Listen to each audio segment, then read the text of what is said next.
El pasado 28 de noviembre, el Estado ecuatoriano convocó a la 11ª ronda petrolera denominada Ronda de Petroleros del Suroriente. Entrarán a exploración para conocer nuevas reservas petroleras en el Ecuador. En entrevista para El Ciudadano TV nos encontramos con el economista Wilson Pastor, quien nos hablará un poco más sobre la metodología que se utilizará y el cronograma de actividades con las empresas petroleras, tanto estatales como extranjeras, que deseen invertir en el Ecuador. Además nos contará un poco más sobre la responsabilidad social y la consulta previa que se realizó antes de la licitación petrolera. Ministro, buenos días. Buenos días. Señor ministro, una semana después del lanzamiento de la ronda de licitación petrolera, ¿se han cumplido las expectativas del Estado ecuatoriano con respecto al número de empresas estatales que quieren invertir en el país? Bueno, efectivamente desde hace unos pocos días que se abrió la licitación, pero el proceso es algo diferente, en el sentido de que para que se inscriban las compañías primero tienen que estudiar los bloques geológicos desde el punto de vista geológico y económico. Eso toma varios meses o varias semanas y esperamos que desde enero o febrero comiencen a inscribirse y a comprar el derecho a participar.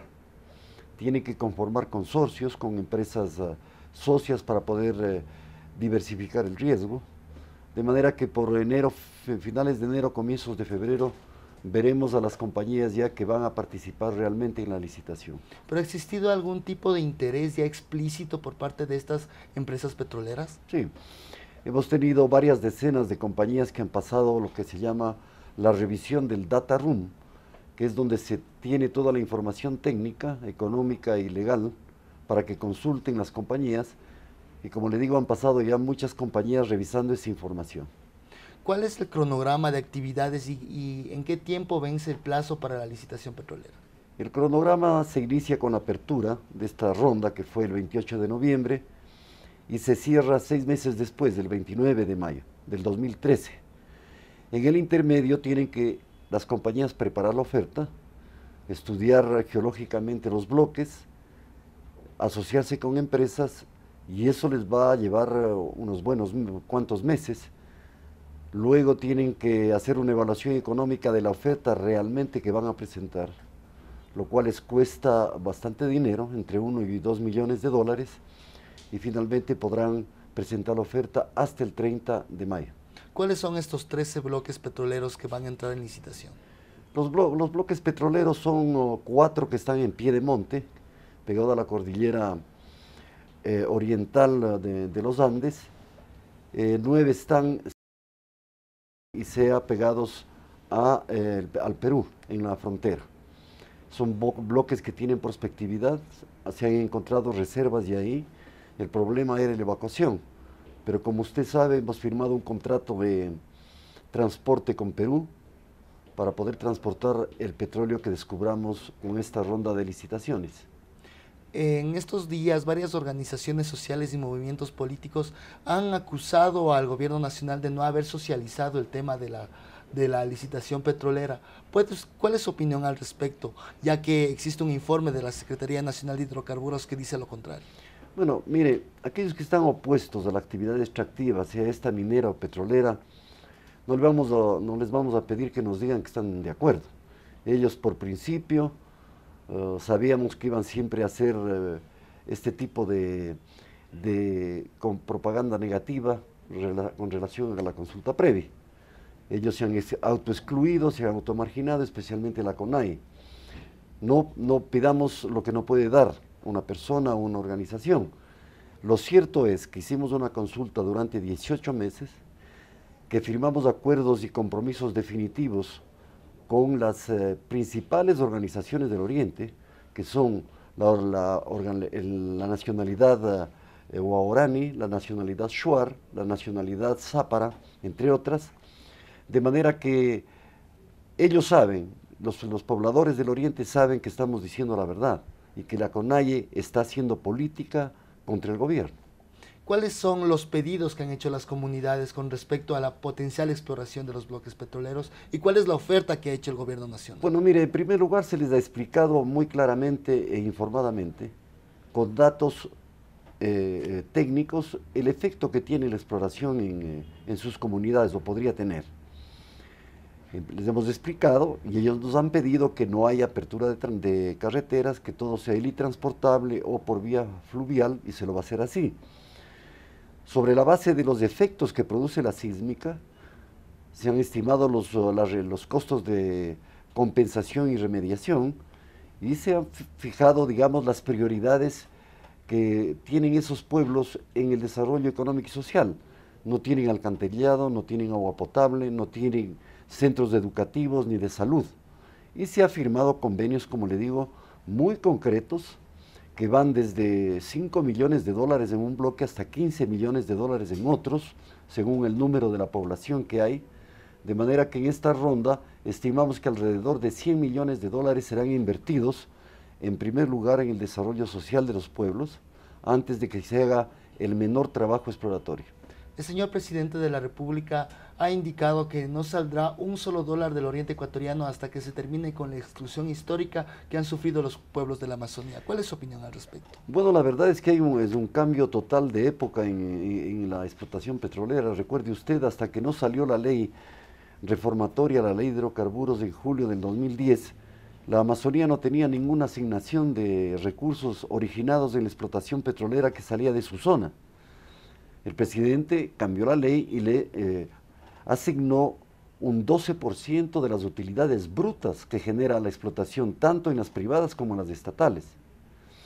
Eso, en primer lugar, van a recibir también las comunidades del suroriente en caso de encontrar petróleo. Pero aparte de eso, como le digo, va a haber una inversión social independientemente de que encuentren petróleo o no, como condición previa para hacer la exploración. Luego, el presidente asignado también dice que va a preparar una ley por la cual, hasta que no tengan esas poblaciones, no sean excluidas de la pobreza, ¿verdad?, va a asignar la totalidad de los recursos que genere la explotación petrolera para el desarrollo de la zona. Por primera vez se respeta la Constitución y el acuerdo de la Organización Internacional del Trabajo con respecto a la consulta previa. Se han respetado todas las normas legales internas, constitucionales o legales, y las normas internacionales, no solo lo que usted señala de la OIT, sino también los últimos dictámenes dados por la Corte Internacional de Derechos Humanos, particularmente el último del caso Sarayaco.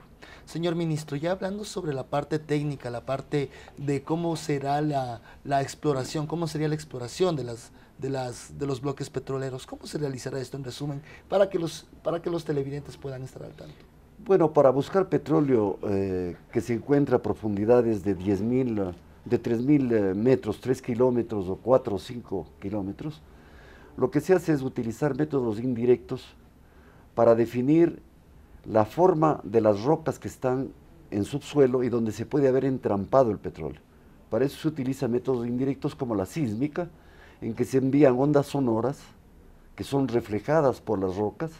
Estas son procesadas y se puede ver el dibujo como en una tomografía, ¿verdad?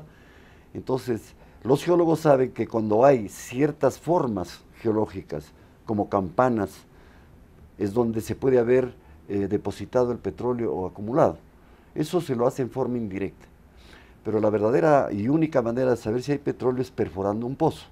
Entonces, luego de determinar estas estructuras, se perfora un pozo en la parte alta de la estructura para ver si hay o no petróleo. ¿Cuáles serían las ganancias del Estado de descubrirse reservas importantes de crudo? Bueno, mire, la repartición de las ganancias hoy día en el Ecuador es de 80% el Estado y 20% las compañías inversoras. Con ese 20% ellos tienen una rentabilidad del 15 al 25%, que es una buena rentabilidad.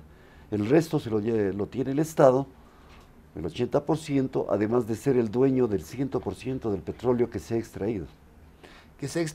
Y bueno, en estos días también se ha escuchado a analistas petroleros que dicen que el Estado ecuatoriano perdería con estas licitaciones, con la licitación de la 11ª ronda petrolera. Yo no sé de dónde salen estas argumentaciones. Lo cierto es que si se encuentra petróleo, en primer lugar el país se habrá ahorrado ingentes inversiones de riesgo. Esperamos que las compañías inviertan 1.200 millones de dólares. De las 2/3 partes de esta inversión no va a encontrar petróleo, de acuerdo a la ley de probabilidades de la cuenca oriente de descubrimiento de petróleo, 800 millones que se va a ahorrar el país para conocer si hay o no petróleo, 400 que sí pueden encontrar petróleo, y sobre esa base el país podrá obtener recursos de varios miles de millones de dólares en los 20 años de explotación de reservas que estimamos pueden estar en el orden de los 1.600 millones de barriles. ¿Algo más que se nos quede sobre el tema de la 11ª ronda petrolera? No, simplemente decir a la opinión pública que es un objetivo nacional, que el país tiene para 10 años de producción de petróleo, que es corto tiempo, que lo que esperamos es duplicar ese horizonte de tiempo, que el gobierno actual no se va a beneficiar de esta ronda exploratoria, que serán los próximos gobiernos y la próxima generación la que se va a beneficiar. De manera que es un objetivo que está más allá de los intereses políticos del corto plazo, sea cual sea la ideología de la que se trate.